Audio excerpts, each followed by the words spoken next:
Hey, this is John. I'm getting ready to show you the Ink Cups Now B100 pad printer that we're selling. So it's, here's the model. See a little better that way.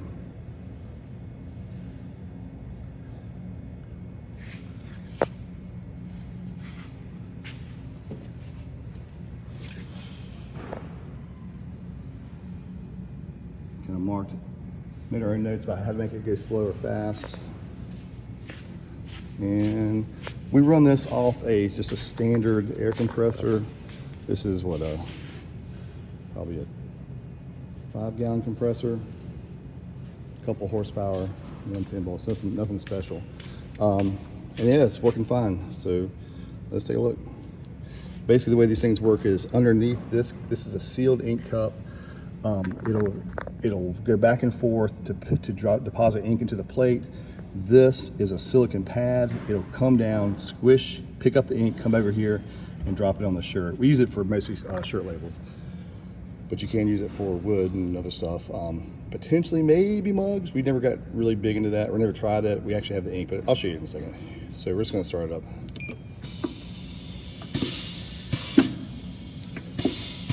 It's set up for different modes. This one's on repeat, so if you're just kind of jamming out shirts. And you can stop it. It also has, we bought the foot switch that goes with it. And so you can use it to just use the foot switch for on and off. If you want to do slower, line up, that kind of thing.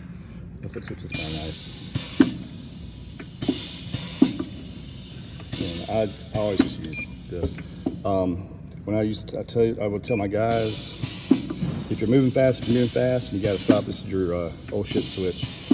So if you get behind, hit that. That's your stop button. That stops everything. Turn it off. Start back up again. And stop it. This is your forward and reverse. Whenever you're working, the ink here, this is a solvent ink and it dries pretty much instantaneously. So we always wanted to keep it flooded. So we would put the ink cup over whatever we're using, over the active print. We were actually able to, we're doing, I'll show you this in a second. When we did neck labels, we were able to get 2 different styles on one plate. So this is a 3X and a 2X plate. So we would have this, and we would just reverse the plate. So it saves you a little bit of money and a little bit of time having to have all this stuff. What we're including with this is the B100 setup, and then chemicals and inks to go with it, just a little solvent stuff. Just kind of go down the list. This is the plate developer, which we never really got into. So it's a half gallon, full gallon of that. Ink away solvent. This is your cleaning solution. We found that this Inky Dew from Framart works much better, and it actually doesn't smell nearly as much instead of using the solvents. The G solvent, you're going to use this to thin the inks down, and also for cleaning the plates in between. This works really well, but you want to have a fair amount of ventilation. Got a little bit of ink. I'm not sure what kind of shape they're in. We use the SB series, the SB Sapphire for neck labels. We've got a thing of black, looks like it's pretty much unsealed. The white, I do not know.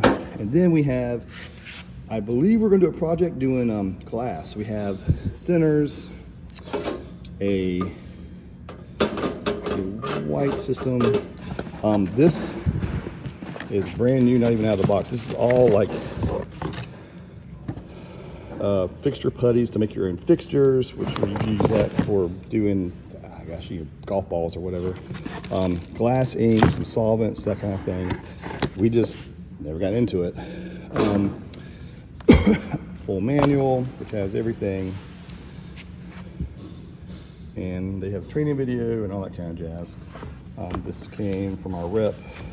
And yeah, it's been pretty much, we've not really had to do much of anything. They've got grease zerks. There's maybe 3 or 4, and that's pretty much it. We do run a dryer in the line. They also have an inline one as well. But yeah, I mean, let's see. Let's look at our spare sets of stuff. We have some cups where you mix an ink. Basically, you put the ink in here, and then you tear it out. We're actually going to throw in our little tiny gram scale and our recipes that we found that can't work that very well. But anyway, measure the ink, tear it out, and then use your solvent squeezy to get however many grams you need to have. This is the ink cup removal. So the ring itself is a ceramic ring, and we have a spare, and this is actually the tool to take that off. We have that and some hand cleaner, and yeah, and you know what, we'll throw the card in too. We would basically use it, put it away, come back, and yeah, that's it. It's a 3-foot cart, and yeah, we like it. So we just kind of got out of neck labeling 1 week about 3 years ago. We never got back into doing neck labeling again, so we're just gonna let it go to a new home. So anyway, this is John. If you have any questions, give me a holler. Bye-bye.